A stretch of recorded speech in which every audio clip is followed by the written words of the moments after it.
తిరుపతి తిరుమల దేవస్థానానికి తీసుకెళ్లారా? ఈరోజు కాలినడక మీద మీరు తిరుమలకి వెళ్తున్నామంటున్నారు. ఇప్పుడు మొదటిసారి మీరు తిరుమలకి వెళ్తున్నారా కాలినడకన? ఇంతకుముందు ఎప్పుడైనా వెళ్ళారా? లేకపోతే ఈ యొక్క అపవాదు నుంచి తప్పించుకోవడానికి ఈ నడక అనే కొత్త నాటకాన్ని మీరు మొదలు పెడుతున్నారా అనేది మేము ఈ సందర్భంగా మిమ్మల్ని ప్రశ్నిస్తున్నాం. ఈరోజు ఈ వైసీపీ వాళ్ళు తిరుపతి తిరుమల దేవస్థానాన్ని ఒక ఏటీఎం లాగా మార్చేసుకున్నారు. ఏ రోజు కానీ హిందూ సాంప్రదాయాలకు సంబంధించిన పూజలు చేయని జగన్మోహన్ రెడ్డి గారు టీడీపీ హయాంలో పాపాలకు ప్రక్షాళన అని చెప్పేసి దేవాలయాల్లో పూజలంటూ ఒక కొత్త నాటకాన్ని మొదలు పెట్టడము, ఈ యొక్క కల్తీ నెయ్యి ఒక కర్త కర్మ క్రియ వైసీపీకి సంబంధించిన నాయకులు, దాని నాయకుడు జగన్మోహన్ రెడ్డి గారు అనేది ప్రతి ఒక్కరికి తెలుసు. దీని నుంచి తప్పించుకోవడానికి దేశంలోనే కాదు ప్రపంచం మొత్తం ఉన్న హిందువుల మనోభావాలు ఈరోజు దెబ్బతీశారు. దాని నుంచి తప్పించుకోవడానికి వీళ్ళు కొత్త నాటకం మొదలు పెట్టడం జరిగింది. ఈరోజు స్వామివారి లడ్డూను ఈరోజు ఈ డేట్కు చూస్తే పాత పోయిన వాళ్ళకి, పాత లడ్డూగా ప్రసాదంగా తీసుకున్న వాళ్ళకి, ఈరోజు లడ్డు ప్రసాదంగా తీసుకున్న వాళ్ళకి ప్రత్యేకంగా ఎంత తేడా ఉందో అర్థమైపోతుంది. ప్రతి ఒక్కరు ఇదే మాట్లాడుకుంటున్నారు.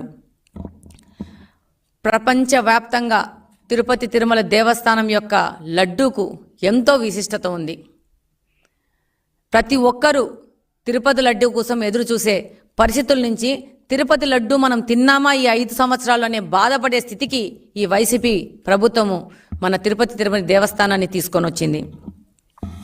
రివర్స్ టెండరింగ్ అనే ప్రక్రియ అధికారంలో రాగానే మొదలుపెట్టి అది పోలవరం ప్రాజెక్టుతో మొదలుపెట్టి రివర్స్ టెండరింగ్ అని చెప్పేసి కమిషన్లు కకృతిపడి దాన్ని ఆ రివర్స్ టెండరింగ్ని టీడీటీకి కూడా తిరుపతి తిరుమల దేవస్థానానికి కూడా అంటించి ఆ రివర్స్ టెండరింగ్లోనే కమిషన్ల కకృతిపడి ఈ విధంగా కల్తీలు చేయడం అనేది చాలా బాధాకరమైన విషయము. ప్రతి ఒక్క హిందువు, ప్రతి ఒక్క భక్తుడు, తిరుపతి తిరుమల దేవస్థానికైనా ప్రతి ఒక్క భక్తుడి మనోభావాలను దెబ్బతీశారు. ఈరోజు ఆ పార్టీలోని పెద్ద మనుషులు, పెద్ద పెద్ద హోదాలో ఉన్నవాళ్ళు, స్పీకర్ హోదాలో ఉన్నవాళ్ళు ఆ రోజు వాళ్ళకి ప్రభుత్వ యొక్క న్యాయపరమైన సలహాలు ఇచ్చేవాళ్ళు మాట్లాడుతున్నారంటే ప్రతి ఒక్కరు ఆలోచించాల. ఎంత అధ్వానంగా మాట్లాడుతున్నారంటే ఇక మనము ఇక్కడ మాట్లాడుకోనికి కూడా మనకు సిగ్గేసే విధంగా మాట్లాడుకుంటున్నారు. వీళ్ళే కల్తీ చేశారు, మళ్ళీ వీళ్ళే వెళ్ళి గాంధీ బొమ్మ చుట్టూ, విగ్రహం చుట్టూ నల్ల చొక్కాలు వేసుకొని తిరగడం అనేది అసలు ఏమి మాట్లాడాలో అర్థం కావట్లేదు. ఈ జగన్మోహన్ రెడ్డి గారు తన సిబిఐ కేసుల మీద మాత్రము విచారణ కోర్టుకు వెళ్ళడు, కానీ ఈ యొక్క లడ్డు వ్యవహారంలో సిబిఐ విచారణ కావాలా అని నేను అడుగుతున్నాను. అలాగనే టీటీడీ అంటే పవిత్రతకు పేరు. అలాంటి పవిత్ర సంస్థ పాలక మండలిలో సభ్యులుగా ఎలాంటి వాళ్ళని నియమించారు వీళ్ళ హయాంలో?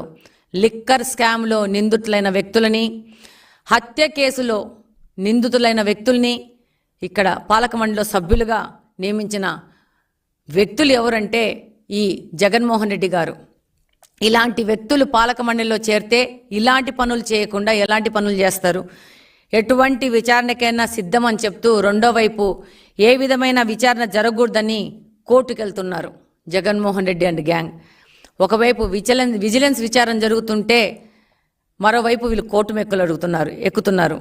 అలాగనే సిట్ విచారణ ఆదేశిస్తే దాని మించి కూడా విమర్శలు చేస్తూ ఉన్నారు. ఒక్కసారి ప్రజలందరూ ఆలోచించుకోవాలి. ఇలాంటి వ్యక్తులను గత 5 సంవత్సరాలు మనము అధికారంలో నిలబెట్టిందనేది ప్రజలు ఆలోచించుకుంటున్నారు.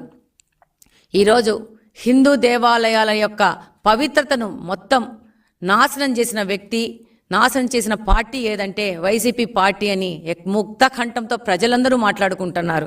ఏ యొక్క మతానికి ఇంత అగౌరవము, ఇంత అభద్రత ఏ పార్టీని, ఏ రాజకీయ పార్టీ ఇంతవరకు కలగజేయలేదు. ఈ యొక్క 5 సంవత్సరాల్లో ఈ వైసీపీ పార్టీ ఈ యొక్క టీటీడీ బోర్డును కానీ, టీటీడీ పవిత్రతను కానీ దిగజారు చేసింది.